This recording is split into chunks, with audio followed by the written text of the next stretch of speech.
Barakatah Yahweh, Barakatah Yahushai, Barakatah Yahweh, Bahashem Yahushai, Bahashem HaKadosh, double honors and salutations to the elders and apostles of Mr. to the Akim Akbarth, throughout the four corners of the earth, holding on in sincerity and in truth, through the gospel of the Lord Amashak Yahushai, this Brahmanasha DC Camp, short lesson for the hopeful elect.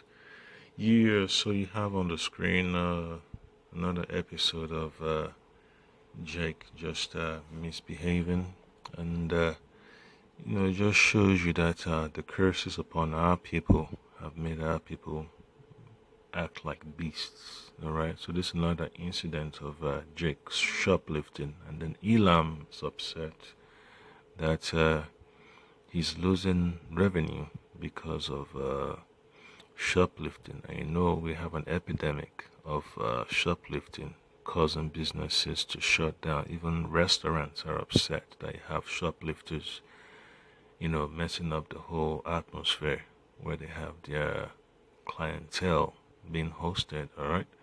So you just have to understand from a business standpoint, for brothers that run a business, that own a business, even brothers that have tables where they sell their jewelry and all that stuff. Nobody wants to be losing merchandise because of bugged out jakes.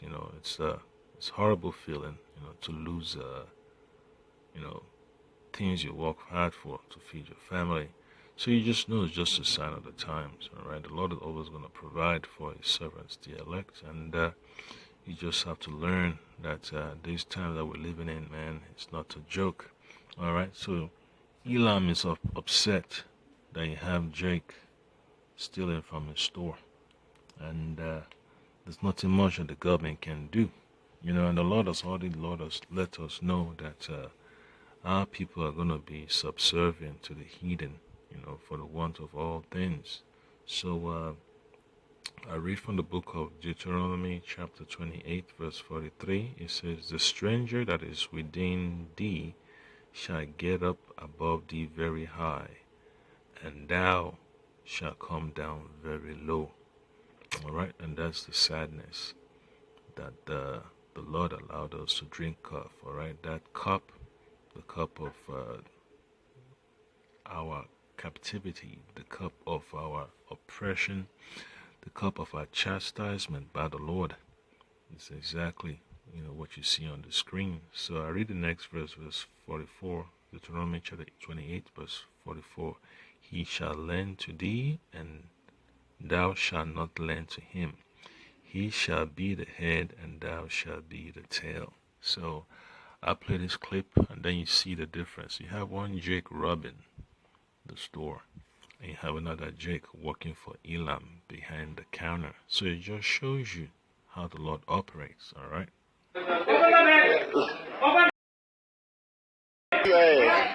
I'll rewind it real quick. All right. He about to bust his ass. Bro, I ain't trying to see this.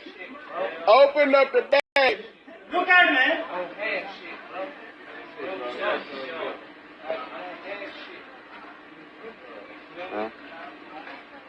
That's it.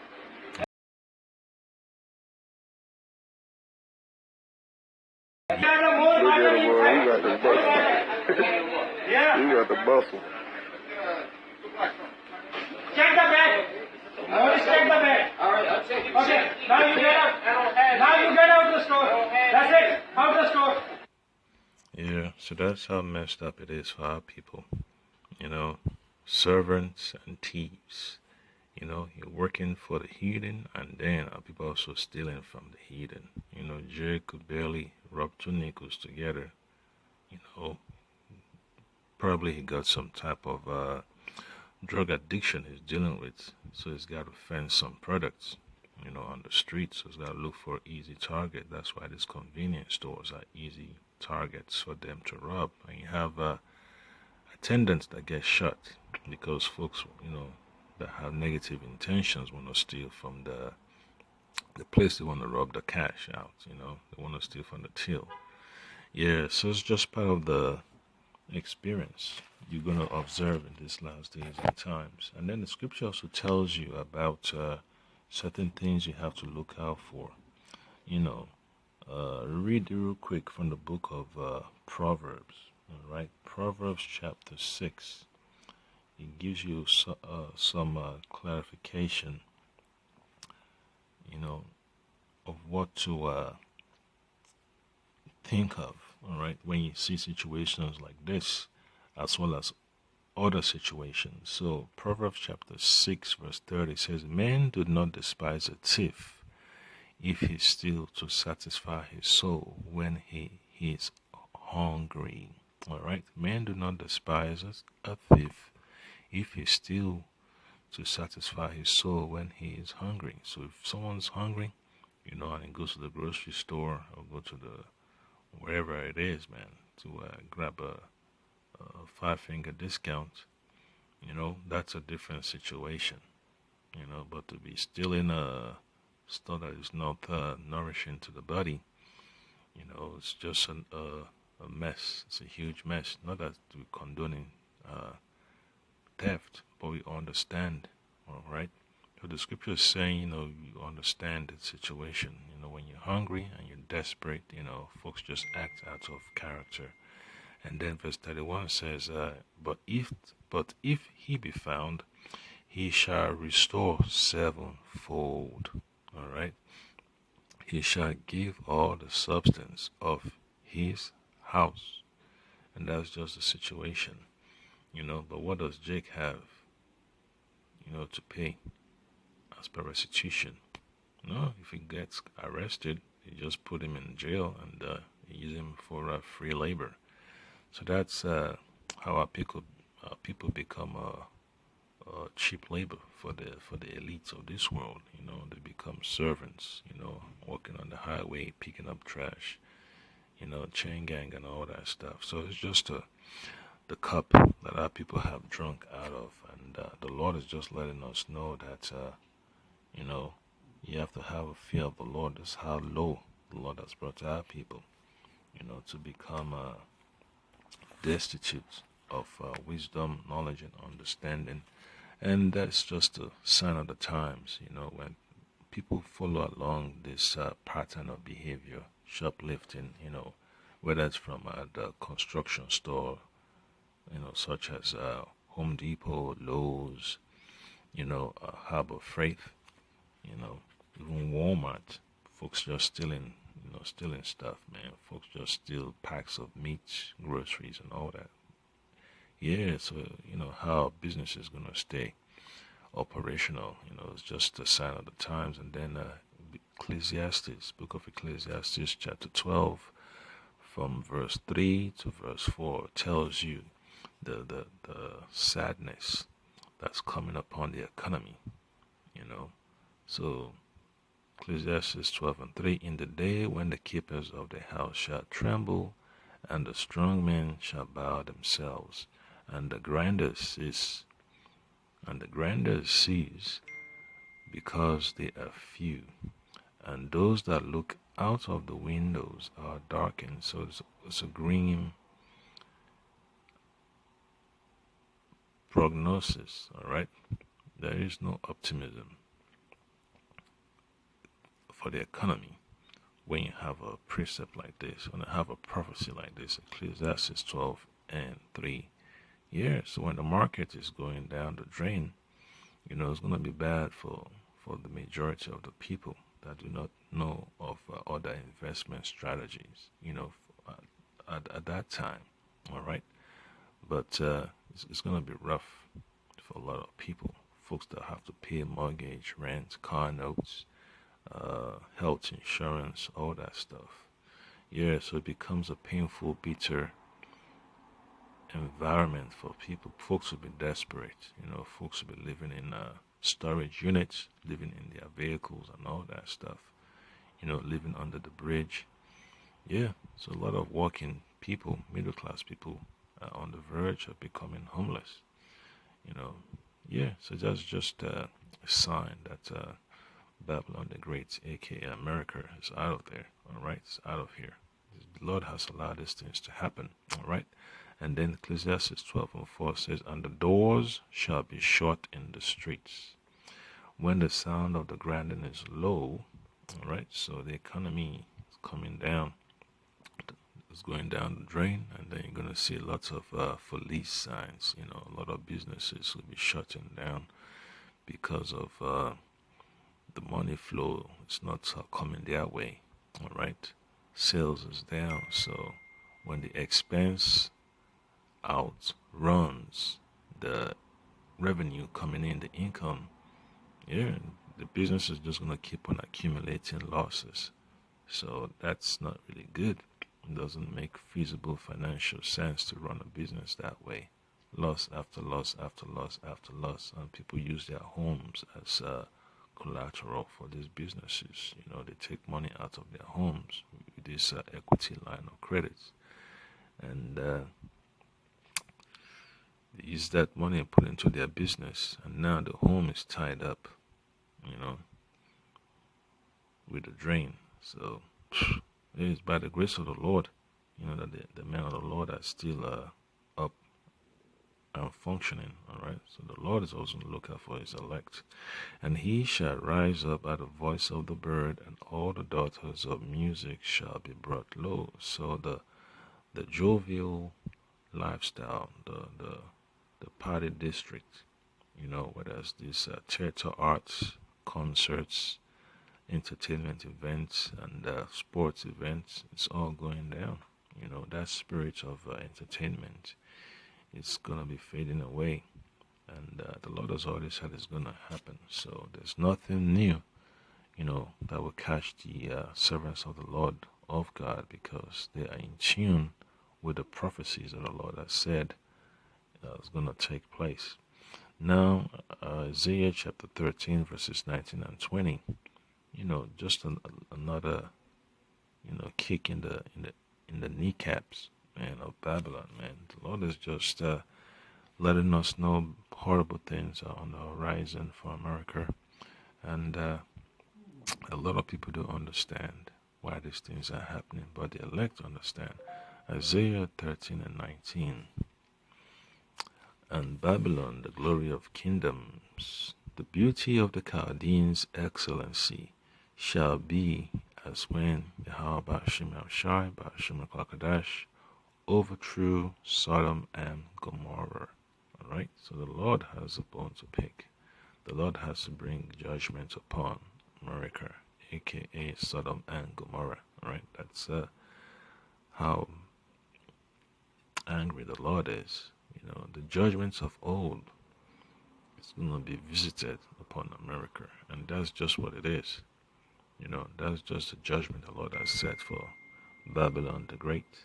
So verse 20 says, it shall never be inhabited, neither shall it be dwelt in from generation to generation, neither shall the Arabian pitch tent there. Alright, so all these folks from the Middle East, whether it's Elam, Ishmael, Ashur, Aram, they're not going to be pitching tents here in Babylon, man. The heathen will no longer be using America as an economic vehicle for their families' upliftment, alright? So it's just what the Lord has destined to happen. The fall of America is the downfall of all the heathen, alright? It's the end of their economic system. A new economic system has to be created upon the face of the earth. So the Lord has to get rid of this current economic system. Neither shall the shepherds make their fold there. Yeah, so it's not going to be healthy for all these producers, man, of livestock. Whether they're farmers, they're in the meat packing business, whether they're in the animal raising business, it's all gonna disappear. It's all gonna be wiped out, and so it's just what it is. It's just what it is, and then you just have to deal with the consequences of the Lord's judgment on this place, man. The Lord has to show us that this place is, crumbling, it's falling apart before our eyes. All right, so you just gotta be careful, man. And when Jake gets stuck in that spirit of stealing, it just shows you that the Lord has basically rejected that individual, man, stuck in that cycle of thefts. Yeah, so that's why I have to bring out this precept from Isaiah chapter 6, verse 9. It says, "Know ye not that the unrighteous shall not inherit the kingdom?" All right. "Be not deceived, neither fornicators, nor idolaters, nor adulterers, nor effeminate, nor abusers of themselves with mankind, nor thieves, nor covetous, nor drunkards, nor revilers, nor extortioners shall inherit the kingdom of Yahweh Shema Shai Shema Kwakadash." Yeah, so that's just what it is. And this describes Babylon, the land of confusion, Sodom and Gomorrah. This is the precept that describes that to a T. All right. So the Lord has to pull the plug, man. The Lord has to pull the plug from the club. All right. So the Lord has to withdraw that spirit of happy-go-lucky, family union. The Lord has to take away that vibration from here, and that's how He starts putting that spirit of economic downfall. All right. Yeah. So the Lord has allowed chaos, to take a grip on America, and it's what we're looking forward to seeing.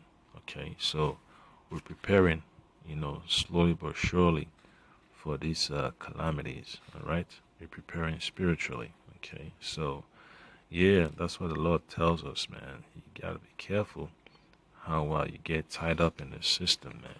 You can't allow your mind, just like Habakkuk chapter 2. Actually, let me get this real quick, man. Actually, go for Micah chapter 2, verse 10. "Arise ye and depart, for this is not your rest." All right, this is not a place of solitude and peace of mind. All right, it's not the place. Okay, America was not built for us to be at peace. It's a society whose cornerstone is oppression and bondage. All right, bondage and oppression and extortion and the paying of tributes. All right, Micah 2 and 10. Micah chapter 2 verse 10. "Arise ye and depart, for this is not your rest, because it is polluted." All right, so we already read in 1 Corinthians chapter 6 verses 9 and 10 about the pollution of this place. "It shall destroy you even with a sore destruction." So you gotta be careful, man. You have to learn how to tune out that vibration that is listed in 1 Corinthians chapter 6, 9, and 10. You have to protect yourself from keeping company with individuals that practice such attributes, such characteristics. Okay. Yeah. So you gotta be, circumspect. You don't want to be around individuals like that. Okay. So Matthew chapter 6, 19 and 20, it tells you clearly, man, where you have to put your mind. Matthew chapter 6, 19 and 20. "Lay not up for yourselves treasures upon earth, where moth and rust doth corrupt, and where thieves break through and steal. But lay up for yourselves treasures in heaven, where neither moth nor rust doth corrupt, and where thieves do not break through and steal. For where your treasure is, there will your heart be also." All right. So that's the warning Yahushua gave unto his servants, right? His followers. Lay up for yourself treasures in heavens, all right, in the heavens, all right, in the presence of the Lord, all right.